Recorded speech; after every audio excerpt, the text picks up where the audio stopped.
සියලු දෙනාටම සුබ සන්ධ්‍යාවක් වේවා.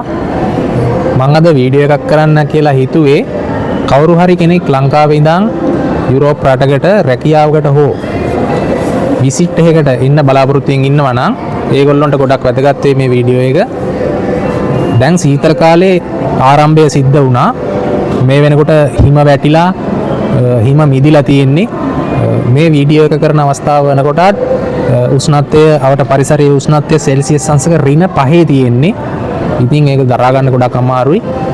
එහෙම කවුරු හරි කෙනෙක් ඉන්නවා නම් අනිවාර්යයෙන්ම ජර්සි දෙකක් විතර සීතලට අඳින ජර්සි දෙකක් විතර වින්ටර් ජැකට් එකක් විශේෂයෙන්ම මතක් කරලා අරන් ඉන්න වින්ටර් ජැකට් එකක් මම මේ අඳන් ඉන්න විදිහේ එතකොට අයිස් කැප් එකක්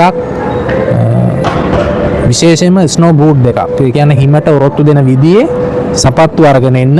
මොකද නෝමල් සපත්තු දාගෙන හිමේ අවදින්න අමාරුයි. එහෙම වුණොත් ඔයාලා ඉක්මනටම ලෙඩ රෝග වලට ගොදුරු වෙන ප්‍රවණතාවය වැඩි. ඒක හොඳට මතක තියාගන්න. අනිත් කාරණය තමයි මේ සීතලට ඉක්මනට අපිට සෙම් රෝග හැදෙනවා. කැස්ස, හිමිරිසාව, උණ ඒ වගේ ලෙඩ රෝග වලට ගොදුරු වෙන ප්‍රවණතාවය වැඩි. ඒ නිසා ඔයාලා එනකොට විශේෂයෙන්ම පේයාව, සමහන් ඒ වගේ බෙහෙත් අරගෙන එන්න අමතක කරන්න එපා. වෛද්‍යවරයෙක් හම්බෙලා කැස්සට, උණට, හිමිරිසාවට වගේ හොඳ බෙහෙත් ටිකකුත් අරගෙන එන්න අමතක කරන්න එපා. ඒක තමයි මට විශේෂයෙන්ම කියන්න තියෙන්නේ. අනිත් එක තමයි ඔයගොල්ලොන්ගේ ඩොකියුමන්ට්ස්, පාස්පෝර්ට් එක, වීසා කාඩ්ස් ඒ වගේ ඩොකියුමන්ට්ස් වැදගත් ලියකියවිලි අනිවාර්යයෙන්ම දාගෙන එන්න ඕන. ඔයාලගේ ළඟ ඒවා තියාගෙන එන්න ඕන. පොඩි සයිඩ් බෑග් එකක් ගන්න. ලොකු ලගේජ් වල ඔයාලගේ ඩොකියුමන්ට්ස් දාන්න එපා.